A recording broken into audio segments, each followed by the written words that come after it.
I just wanted to know what are the chances that Russell Wilson's going to get traded to the Cowboys, and if he does, how many Super Bowls are they going to win?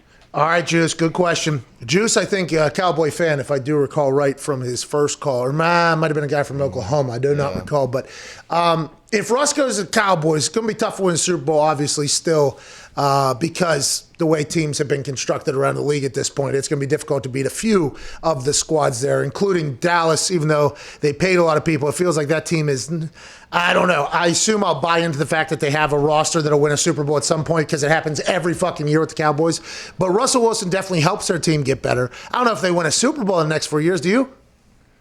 The next 4, I don't know. I don't know if they're built for that. They got to figure out their offensive line, too, and get them back to what they were. Like when Dallas was, I don't want to say back in the day, but not that long ago, their O-line was the best offensive line in the NFL. Like I would say it all the time. Diggs is very perplexed. I mean, he picked them this year. What's the difference? Oh, yeah, you did. Our quarterback got hurt. What do you mean? Yeah, but now you don't want the quarterback. So if he's back, then they should be able to win the Super Bowl. You think Dak is better than Russ? I might pick him. I haven't made my pick yet for next year's Super Bowl. All right. Dak's going to be there. Where does Dak go if Russ is there? Seattle. I mean, it's a blockbuster. Fullback. Let's see if you think it could actually happen. So the way that would work, $32 million going out, $37 million coming back, franchise tag, sign, trade, plus another pick probably, I would assume. And that would tell the world a lot about Dak and Russ there if something came alongside of it, how both those franchises view the whole situation. But, that would be very interesting to cover. So Pete Carroll knows that he's going to be paying more for a quarterback that he thinks less of. That's why he demanded that another pick come alongside of that quarterback. So he's in an interesting.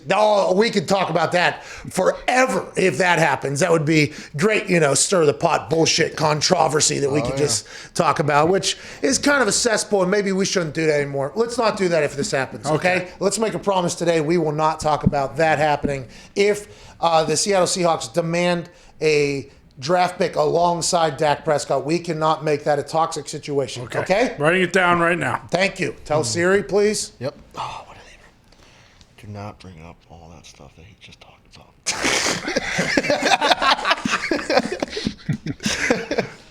Russell to the Cowboys would be insane for media, though, AJ. I think it would be a win. Don't you think that's something that would entice Jerry Jones, I would imagine? Think of the news that would be, and Jerry would do his best to keep it headline news throughout the whole season. Hey, listen, you want to get on the Russell Wilson Watch Post? Come on, sign right up. It's a newsletter, and you'll get a chance to watch him practice every day with a full live stream camera that you can bring yourself. Okay. I'm in. We're in. You got to figure out that secondary before they figure anything else out. Well, they can't play all 80 plays, okay? That's right. That's right. You remember that from this past season? Is that when you knew your team had no shot? Is that the case? Like the fact that a guy, if that enters your brain as a player, it's not great, but it happens. But the fact that you say it to a publication or to somewhere out there publicly, that's what makes it a little bit concerning, I guess, if I was a coach there. You know what? We want our athletes to tell the truth, Mm-hmm. Then that guy tells the truth, and we just bury him for it. Transparency. That's what everybody said. And it's like, we do want the truth. And I appreciate him saying that. But with that being said, there are consequences now. Now we got to deal with consequences. And I understand that's probably why cliches are always the given answers, because the consequences to cliches have always been the same. The reactions to new statements, that haven't been tried or tested, we don't know what those reactions are going to be. So I potentially think if we do mock this particular statement, it'll cause other guys to maybe keep being a shell, but they're going to be it anyways. So that was a wild comment to say in a press conference. I mean, just an absolutely wild comment. But I respect the fact that he said it. I would like the world to know that. And D-Butt said it on here. He was like, look, of course, this is kind of a well-known thing. If you're the left corner and they're running toss right, you're not gunning it across the field, but you don't come out and actually say that.